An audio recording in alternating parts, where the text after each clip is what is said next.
to CEP Live on Facebook, Wealth Policy, Civic Engagement, and You. We're here today with Moti Rieber with Kansas Interfaith Action. He's going to tell you some great stuff in a little bit here. If this is your first time joining CEP Live, it's a week series that we do throughout the legislative session leading up to our annual Wealth Day. We host organizations whose mission includes one of the wealth topical areas, and wealth stands for water, energy, air, land, transportation, and health. And so we invite people on and we give them a platform to talk to the Facebook world about their pressing wealth policy priorities, how to get better engaged in the legislative process, and how to be better civic engaged all the way around. And then we kind of try to highlight opportunities for engagement going forward, like our Kansas Wealth Day, which this year is on March 12th. And you can RSVP at the link that's going to be posted in just a minute at bit.ly/2019 Wealth Day. So I'm going to turn it over to Moti here. Moti, thank you so much for joining us on CEP Live. Thank you for inviting me. Thank you for inviting me.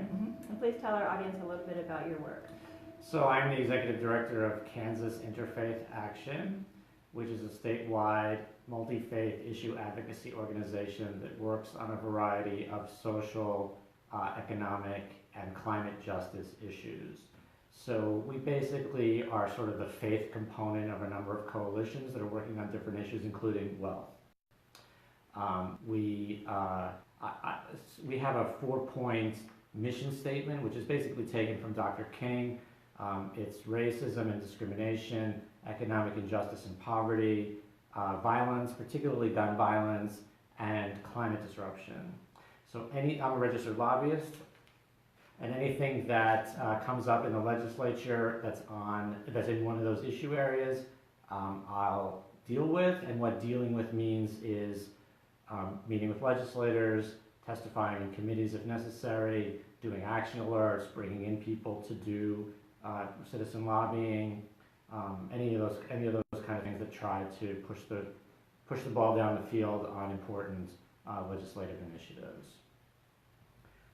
Okay. Can you tell our audience how they can connect with your work? Yes. Okay. So Kansas Interfaith Action is the name of the organization. The website is kansasinterfaithaction.org, all spelled out, all one word. On Facebook, we're Kansas Interfaith Action.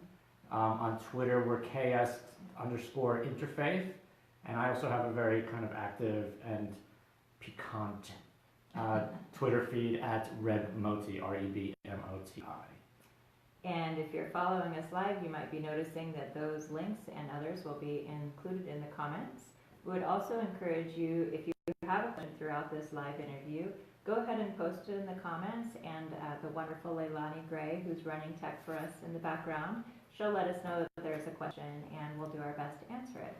And also, if you happen to be watching this interview when we're not live, you can still put your question or comments in the comments, and we'll check with Moti and make sure he connects and answers those questions for you. Because again, really the whole goal of this is to get you more educated and informed on the issues and better able to engage with your elected officials. Moti, how do you see your work aligning with the wealth priorities? Well, I'll also mention that there's an organization called Interfaith Action. We've been working on climate and energy issues in the legislature since, I guess, 2012, in coalition with Climate and Energy Project and Sierra Club and some of the other wealth partners. We worked together back in the RPS days, which we don't need to go into, but those who were there remember carry the scars. But we've been working together on these issues for a long time. So we continue to have a climate aspect of our work. So clearly anything that comes under climate, I feel like, is a wealth issue. I was very pleased last year that CEP and the Wealth Partnership decided to include Medicaid expansion as part of the Wealth Partnership, because the H stands for health, and Medicaid expansion is the most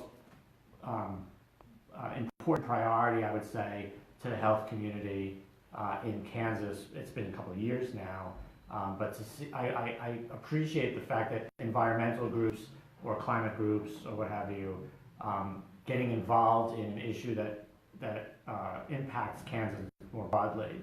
I think it's very important that we work together on important issues like that. And certainly in rural, rural areas, KRCs, rural centers are part of this. Certainly in rural areas, and the ability to keep rural hospitals open in many cases is a huge, huge priority. So certainly anything that would be in the environmental or clean energy area has something to do with wealth, the wealth partnership, but also I would say, I would even argue that minimum wage is a health issue, because the ability to feed your family and to support your family is required, is very dependent on there being fair wages. So, and I haven't really brought that to the wealth partnership, but I see one of the ways that KEE-fa works is that we're trying to find the interactions between all the different issues and where they intersect in different places to try to bring more populations and more people into the effort to make justice in Kansas. Absolutely, yeah. Wealth partners, we all have our own specialty and we all work together to try to amplify the issues, which is one of the reasons that as a partnership we decided to be putting forward these videos so we could really highlight the work of our partner organizations. So to that point, Moti, can you talk to us about whatever pressing wealth policies are coming into play this session? Well, I already mentioned debt expansion. So we made that a priority last year, and Governor Kelly, new Governor Kelly, has made that one of high priorities. So we're putting a lot of effort into pushing that. Hopefully, this will be the year, despite sort of opposition by legislative leadership. And specifically in terms of the wealth aspect, I really want to figure out a way that we can start talking about climate disruption and resilience and adaptation in Kansas. It's been quite some time since we've really had an effective conversation about that issue.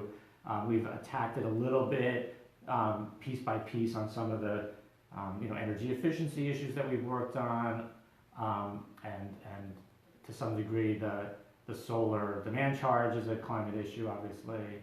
But I believe that we're in a position now, given the national mood and the fact that we have a governor who might be more open to what we're saying, that this is the time when we need to have a more global conversation about how climate change will impact Kansans and how we can protect ourselves and each other from its ramifications.